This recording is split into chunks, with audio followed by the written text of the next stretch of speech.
दोस्तों, आपके सामने आज बड़े दुख भरे हृदय से मैं उपस्थित हो रहा हूं। ये जो घटना है बहुत ही दिल दहला देने वाली है।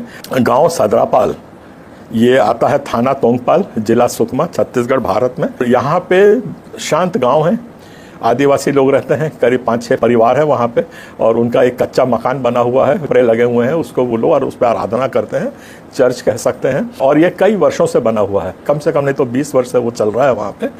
31 मई की दोपहर को इसी किस्म से 11 बजे के करीब वहाँ पे प्रार्थना सभा हो रही थी, जिसमें करीब 20-25 लोग वहाँ पे उस भवन में बैठे हुए थे। अचानक वहाँ पे हमला हुआ है, और हमला इतना भीषण किया है कि आज 8 लोग वहाँ मरने जीने की स्थिति पे पहुँचे हुए हैं। ये सारे आप वीडियोस देखिए, ये सारे फोटोज देखिए, इस निर्दयता से उसको मारा गया है। देखो भाई, विश्वासी लोग को, हमारे विश्वासी लोग को पूरा मारे, पूरा जन को मारे, पूरा खून होता था। मेरा पापा है ये।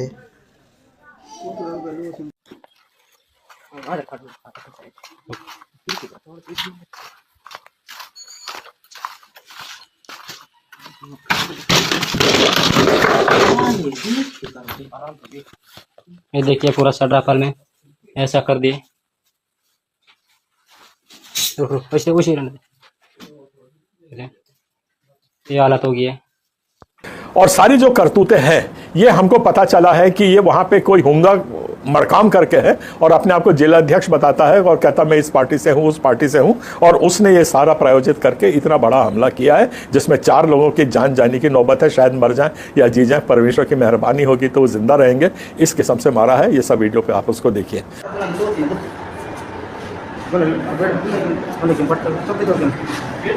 इसमें से कोई भी ऐसा रहता नहीं, इसको उठा के उधर लेटा, पकड़ो उधर 3 लोग को लेटा, चलो लेटा, चलो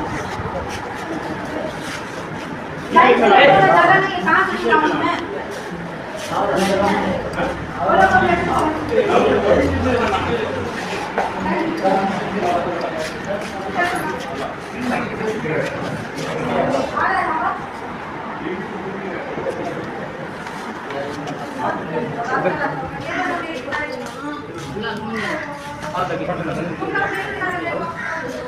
दूसरी बहुत बड़ी बात जो अभी सामने आई है, हमारे पास एफआईआर की नकल आ चुकी है, और एफआईआर की नकल में सिर फूटे हुए हैं, लहूलुहान हैं, जमीन पे पड़े हुए हैं 12-12, 15-15 लोग जो चल नहीं पा रहे हैं, और पुलिस उस पर लिख रही है कि पांव में छोटी मोटी चोट आई हुई है, थोड़ी सी स्वेलिंग है। पुलिस एमएलसी की नकल नहीं दे रही है। कौन से डॉक्टर उसका इलाज कर रहे हैं? कोई डॉक्टर उसको अस्पताल में हमको अंदर घुसने नहीं दे रहा है। हमको उस इलाज में नहीं कराना है। अगर नहीं भरोसा है तो वो कोई भी उसकी जानकारी हमको दे नहीं रहे हैं, ताकि हम उनको दूसरे अस्पताल में जाके इलाज करें, इस किस्म से रोक रहे हैं।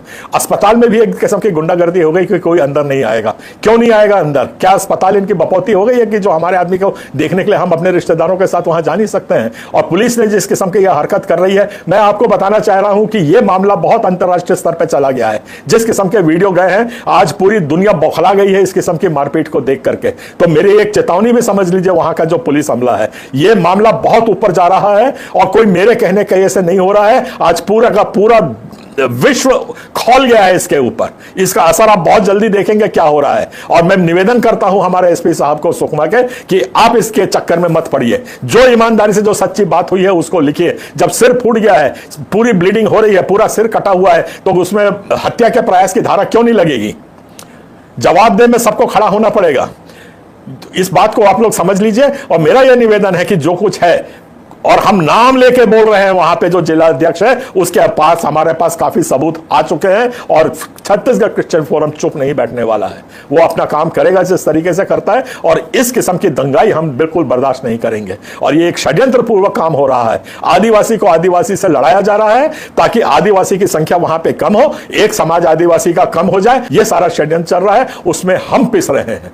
हम क्यों पिसे इन सब में? हम अपना विश्वास करते हैं, हम अपना धर्म मानते हैं और मानते रहेंगे। यह हमारा अधिकार है, यह हमारा मौलिक अधिकार है, और इसको सबसे ऊंचे से ऊंची अदालत में जाना पड़ेगा। क्रिश्चियन फोरम जाएगा, क्रिश्चियन फोरम का जरूरत पड़ेगी तो अंतरराष्ट्रीय स्तर पर ही इस बात को बिल्कुल उठाएगा। हम पीछे नहीं रहेंगे। हमारा निवेदन है कि इस किस्म से जो उग्रवादी तत्व हैं, इनके ऊपर तुरंत कार्रवाई की जाए और ईमानदारी से कार्रवाई की जाए। और मैं अपने शासन को और जितने यहां मंत्री संतरी कंत्री हैं उन लोगों को बताना चाहता हूं, इस आवाज को आप दबा नहीं पाएंगे। यह संविधान की आवाज है। संविधान को दबाने की कतई कोशिश ना करिएगा। यहां यहाँ पे।